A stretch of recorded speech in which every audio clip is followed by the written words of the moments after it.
औज़ुबिल्लाहि मिनश्शैतानिर्रजीम बिस्मिल्लाहिर्रहमानिर्रहीम अस्सलामु अलैकुम वरहमतुल्लाहि वबरकातुहू। सूरह नमल है मेरे सामने और सूरह नमल की आयत नंबर 43 है, पारा नंबर 19 है और रुकू नंबर 18 है। आयत नंबर 42 तक मलका बल्कीस का सुलेमान अलैहिस्सलाम के पास पहुंचना और उससे पहले उसके तख्त का पहुंच जाना, उसके महल का पहुंच जाना, फिर सुलेमान अलैहिस्सलाम का उसके महल और उसके तख्त में हल्की फुल्की तब्दीलियां करवा देना। और तब्दीलियों से मतलब उसकी आजमाइश थी कि क्या वो इतना इल्म उसके पास है कि वो अपने तख्त को पहचानेगी या नहीं पहचान पाएगी। और जब वो मलका बल्कीस का पहुंचना और उससे पूछे जाना, दाखिल होने का, महल में दाखिल होने का की इजाज़त देना और फिर महल को देखते में जो शुस्तर रह जाना उसका, और फिर उससे पूछा जाना कि हाकाज़ा अर्शुक, कि ये तेरा तख्त तो नहीं है, या ये तुम इसको पहचान रही हो तेरे तख्त जैसा है।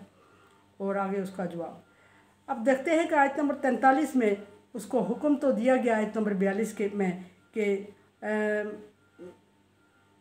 इसमें दाखिल हो जा, महल में दाखिल हो जा। और आगे देखते हैं कि उसने दाखिल होने से पहले क्या किया, या दाखिल हुई या नहीं हुई। वसद्दहा मा कानत ताबुदु मिन दूनिल्लाहि इन्नहा कानत मिन कौमिन काफिरीन।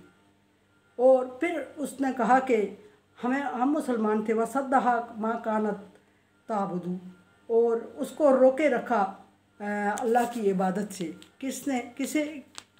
किसने रोका उसको?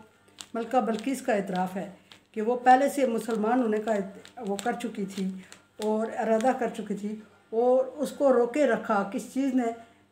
अल्लाह की इबादत करने की से, ताबुदु मिन दूनिल्लाहि, और अल्लाह के अलावा वो दूसरों की इबादत में लगी रही।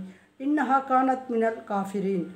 वो और सुलेमान अलैहिस्सलाम ने दूसरे अल्फाज में सुलेमान अलैहिस्सलाम ने फरमाया कि हमें अंदाज़ा था, हम इस बात पे यकीन रखते थे कि वो अल्लाह के अलावा, या हमें इल्म हुआ कि उसको अल्लाह की इबादत से रोका जा रहा है और वो अल्लाह तबारक व तआला के अलावा किसी और की इबादत कर रही है। किस चीज़ ने रोका हुआ है उसको? अल्लाह के अलावा जिनकी वो इबादत करती थी। पीछे जिक्र था इसका कि जिन्हों ने उसको, शैतानों ने इसको अल्लाह की इबादत से रोका हुआ है, और वो सूरज की पूजा कर रही थी अल्लाह के अलावा, अल्लाह के साथ। इन्नहा कानत मिन कौमिन काफिरीन।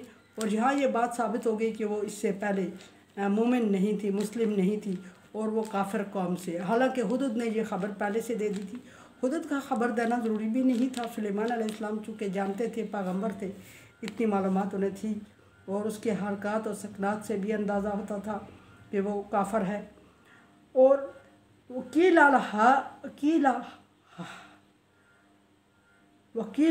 हद खुली कि इसमें दाखिल हो जा, कि किस में? महल में दाखिल हो जा। दाखिल हो जाना हुक्म नहीं था बल्कि इजाज़त थी कि उदखुल लिस्सर है, कि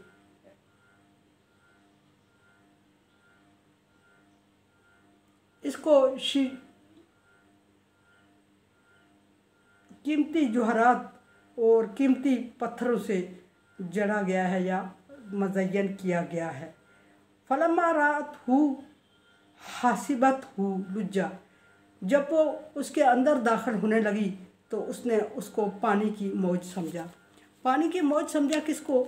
इसके फ़र्श को, क्योंकि सुलेमान अलैहिस्सलाम ने उसमें तब्दीलियाँ की थी और उसके फ़र्श में तब्दीली हुई थी, और उसके फ़र्श को मुख्तलिफ़ उसके जो नगीने जड़े हुए थे उसमें, या जिस कीमती पत्थर जड़े हुए थे उसमें, उनको सुलेमान अलैहिस्सलाम ने कुछ तब्दील करवा दिए, कुछ नेर लगवा दिए, और इस तरह उसकी डेकोरेशन में तब्दीली की हुई थी। सो उसने जब उसको देखा तो हैरत ज़दा हुई और उसको पानी समझा। सुलेमान अलैहिस्सलाम ने उसको तारफ़ करवाया कि ये जो चीज़ें तुम देख रही हो इसकी तज़यीन और आराइश में, ये इन चीज़ों से आराइश की गई है, और ये इसको तुम्हारे लिए सजाया गया है। जब उसने अंदर झांका और कदम रखने की कोशिश की, फलम्मा राअत हु हसीबत हु लुज्जा, तो उसने उसको पानी की मौज समझा। होना भी ऐसे ही था कि तख्त को पानी के ऊपर रखा गया था और तख्त का जो या महल का जो फ़र्श था वो शीशे का था और उसके नीचे पानी लहरें मारता हुआ नज़र आ रहा था। एक रवायात में है कि एक जगह वो झिझकी, डरी और खौफजदा हुई कि मैं इस पानी में, मुझे अंदर जाने का हुक्म दिया जा रहा है और इस दरवाज़े से मैं अंदर होंगी तो गोया मैं दरिया की लहरों की नज़र हो जाऊंगी और फिर अब मेरा बचने का चांस नहीं होगा, लहरें मुझे जहाँ चाहें ले जाएं। सो इस खौफ से वो शुशदर रही, झिझकी और ठहरी और हैरत में पड़ गई। वकाशफत, पहले ठहरी, झिझकी और ख्याल किया कि पानी की लहर है, इसमें मैं कैसे दाखिल हो जाऊँ, अगर मैं दाखिल होती हूँ तो जो मुझे बहा के ले जाएगी। फिर उसको मजबूरन दाखिल होना पड़ा, इसलिए कि उसको कहा जा रहा था कि इसमें दाखिल हो, ये तुम्हारे लिए तैयार किया गया है और ये इन चीज़ों से मुज़य्यन किया गया है और ख़ुसूसी इसकी तज़ीन और आराइश में ये चीज़ें इस्तेमाल की गई हैं और ये बड़ा कीमती हो गया है और ये तेरी शायान शान है और तेरी मेहमान नवाजी इसी में की जाएगी। उसने भी देखा, कशफत अनसा कईहा, तो उसने अपने पजामे को थोड़ा टखनों से ऊपर खींच लिया। सॉरी। अब इसकी क्या रीज़न थी? ज़ाहिर है वो अपने तौर पे ये समझ रही थी कि जिस जगह पे वो जा रही है, ये शीशा उसको अभी समझ नहीं आ रहा था। वो समझ रही थी कि पानी में उतर रही है, पानी की लहर में जा रही है। अपने तौर पे खौफजदा भी थी और जब वो ये समझ रही थी कि शायद पानी इतना ऊंचा ना हो कि मुझे बहा के ले जाए, मैं जाऊँ तो सही, ये कह रहे हैं, उसमें एहतियातन उसने अपने पजामे को थोड़ा सा ऊपर खींच लिया पिंडलियों तक। और इसलिए खींच लिया उसने कि कहीं पानी उसके कपड़ों को गीला कर दे और वो उसके साथ चिपके हुए अच्छे नहीं लगेंगे। अपने तौर पे उसने एहतियातन अपने पजामे को ऊपर किया, कितना अनसा कईहा, पिंडलियों तक कर दिया। काला इन्नहु सरखुन, फिर उसको बताया गया कि ये जिसको आप पानी समझ रहे हैं ये पानी नहीं है। सरखुन मुमर्रदुन मिन कवारीर, कि इसको मुज़य्यन किया गया, इसमें जड़ दिए गए हैं शीशे और शीशों के ऊपर ज़मरुद का और कवारीर, ज़मरुद का काम हुआ है और शीशे और नगीने जड़ दिए गए हैं। और जिनको तुम पानी समझ रही हो ये पानी नहीं है बल्कि इसके शीशे और नगीने हैं। और फिर इसके नीचे से पानी बह रहा है जो इनके ऊपर शफाफ होने की वजह, इनके शफाफ होने की वजह से ऊपर नज़र आ रहा है और जिसको तुम समझ रही हो कि ये पानी है। कालत रब्बी इन्नी ज़लमतु नफ्सी, फ़ौरन मुसलमान होती है मलका और मुसलमान होने के लिए उसने अल्फाज बोले, सेम वही अल्फाज जो कोई भी शख्स मुसलमान होने के लिए बोलता है। उसी तरह उसने कहा कि ए मेरे रब, मैंने अपने आप पर जुल्म किया। क्या जुल्म किया? कि अभी तक दीन इस्लाम कबूल नहीं किया, तेरी रहमत के साये में नहीं आई।